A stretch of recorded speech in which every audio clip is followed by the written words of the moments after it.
ফেব্রুয়ারি যেই নির্বাচন হওয়ার সম্ভাবনা রয়েছে সেই নির্বাচনে তো আর আওয়ামী লীগ নেই, আওয়ামী লীগ তো নিষিদ্ধ অবস্থায় আছে। তারপরেও সেই নির্বাচনে সবচেয়ে বড় ফ্যাক্টর হয়ে দাঁড়িয়েছে Awami League.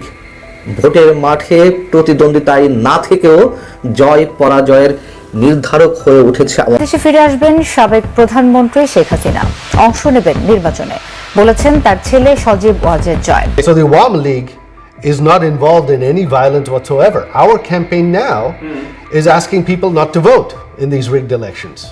Isn't mishandling a mild word for the killings of hundreds and hundreds of mainly unarmed protesters by the security forces? গণভোটকে না ভোট দিন, গণভোটের বিরুদ্ধে অবস্থান নিন। দেশকে বাঁচান। দর্শক, এইমাত্র পাওয়া ব্রেকিং নিউজ। দর্শক, আজকে আপনাদেরকে এমন একটি গুরুত্বপূর্ণ ভিডিও দেখাতে চলেছি যে ভিডিওটি দেখার জন্য গভীর আগ্রহে আপনারা বসে থাকেন। দর্শক, দেশের নির্বাচনে অংশ নিতে প্রধানমন্ত্রী শেখ হাসিনা খুব শীঘ্রই দেশে ফিরছেন, এই খবরটি নিশ্চিত করেছেন সজীব ওয়াজেদ জয়। রাজনৈতিক অঙ্গনে উত্তেজনা বেড়েছে, নাগরিকদের মধ্যে চরম আগ্রহ লক্ষ্য করা যাচ্ছে।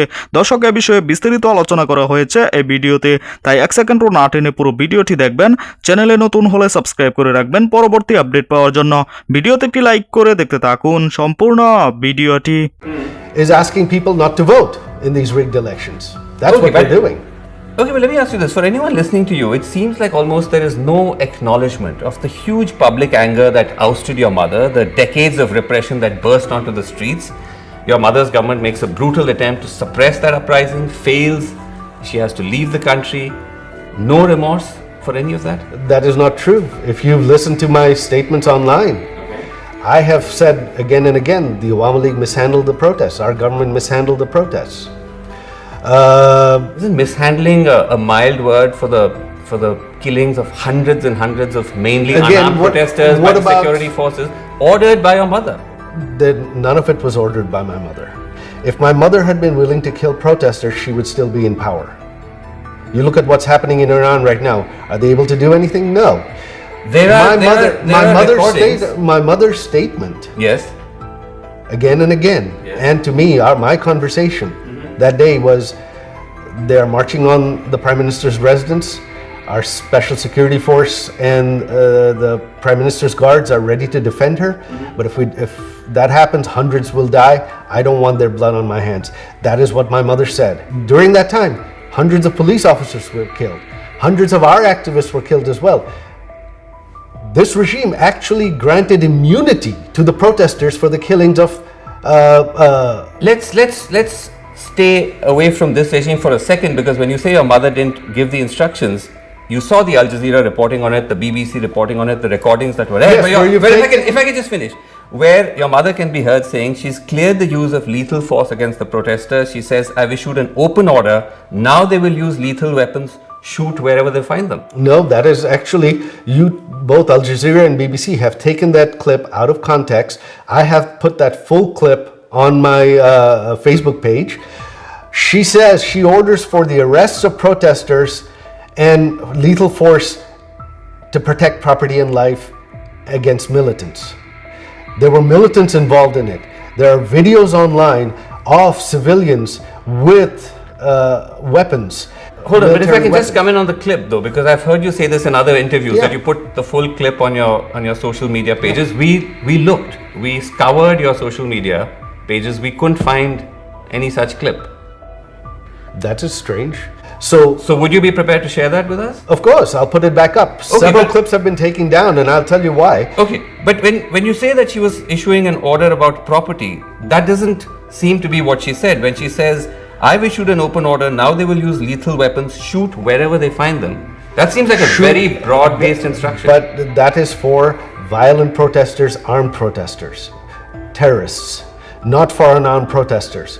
Now, so in any country, yes, would the government, what happens if there are armed protesters shooting at people and shooting at police? What would they do? So, Mr. Wazir, you talk about armed protesters, you talk about terrorists.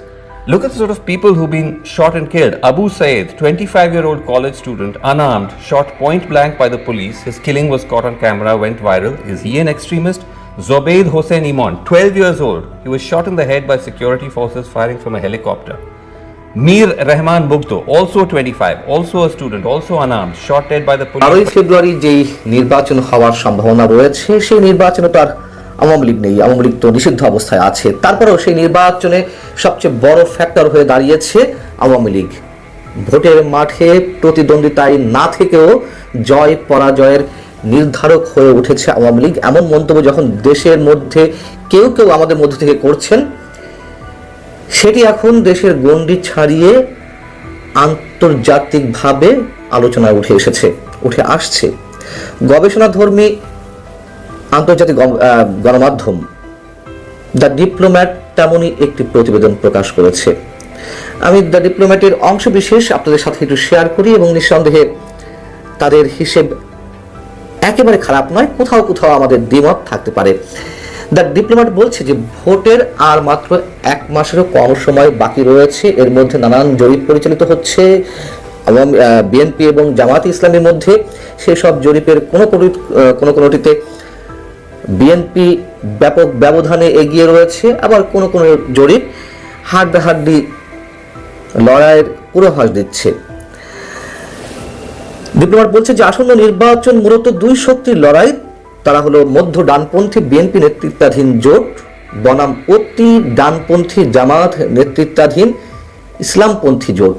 এবং BNP আর জামাতে ইসলামী একসময় মিত্র থাকলেও তারা পরবর্তীতে এসে তুমুল বৈরী সম্পর্কের মধ্যে নিমজ্জিত হয়েছে, এমনটাই বলা হচ্ছে। কিন্তু বলা হচ্ছে এখানে যে আওয়ামী লীগ নিষিদ্ধ হয়ে রাজনৈতিক ময়দান থেকে সরে যাওয়ার পর বিএনপি এবং জামায়াতের মধ্যকার এক সময়ের যে মিত্রতা ছিল, যে মধুর সম্পর্ক ছিল, সেই মধুরতা এখন আর নেই। গত 1 বছরের সংবিধান সংস্কার, নির্বাচন আয়োজনের সময়সহ নানা ইস্যুতে দুই দলের মতবিরোধ প্রকাশ্যে চলে এসেছে। জামায়াত ইসলামী সম্পর্কে বলা হচ্ছে যে 1971 সালে দেশটির মুক্তিযুদ্ধের সময় বাংলাদেশের স্বাধীনতার বিরোধিতা করেছিল, তারা পাকিস্তানের সঙ্গে সহযোগিতা করে এবং ভয়াবহ যুদ্ধাপরাধে অংশ নেয়। এর ফলে দলটির ব্যাপক ক্ষয়ক্ষতি হয়। শক্ত সংগঠন ও মাঠ পর্যায়ের নেটওয়ার্ক থাকা সত্ত্বেও জামায়াত দীর্ঘদিন উল্লেখযোগ্য নির্বাচনী সাফল্য পায়নি। এবার সেই চিত্র হয়তো বদলাতেও পারে, এমনটা মোটামুটি হালকা করে বলা হচ্ছে এখানে। যেহেতু সাম্প্রতিক বিশ্ববিদ্যালয়গুলোতে যে ছাত্র সংসদ নির্বাচন, সেগুলো প্রত্যেকটিতে জামাতে নিরঙ্কুশ, জামাত সমর্থিত ছাত্র সংগঠন ইসলামী ছাত্র শিবিরের নিরঙ্কুশ। প্রিয় দর্শক, সম্পূর্ণ ভিডিওটি দেখলেন, অবশ্যই বুঝতে পেরেছেন ভিডিওটি গুরুত্বপূর্ণ ছিল। দর্শক, দেশের নির্বাচনকে কেন্দ্র করে রাজনৈতিক উত্তেজনা নতুন মাত্রায় পৌঁছেছে। শেখ হাসিনা অংশগ্রহণের জন্য অতি তাড়াতাড়ি দেশে আসবেন জানিয়েছে তার পুত্র সজীব ওয়াজেদ জয়। দেশজুড়ে রাজনৈতিক পর্যবেক্ষকরা এখন এই মুহূর্তকে নজরদারি করছেন। ভোটের প্রস্তুতি, প্রচারণা সবকিছু এখন সক্রিয়। সাধারণ মানুষও তাদের প্রত্যাশা এবং উত্তেজনা প্রকাশ করছেন। দর্শক, এখন সবচেয়ে বড় প্রশ্ন হলো এবারের নির্বাচনে কি পরিবর্তন আসবে? দর্শক, এই ভিডিওতে যে তথ্যগুলো আপনারা পেয়েছেন, এ বিষয়ে আপনাদের কি মতামত তা অবশ্যই কমেন্ট করে জানাবেন এবং পরবর্তী আপডেট ভিডিওগুলো সবার আগে পেতে চ্যানেলটিকে এখনই সাবস্ক্রাইব করে রাখুন। এই মুহূর্তে বিদায় নিচ্ছি, দেখা হবে পরবর্তী কোনো ভিডিওতে। সে পর্যন্ত ভালো থাকুন, সুস্থ থাকুন। আসসালামু আলাইকুম।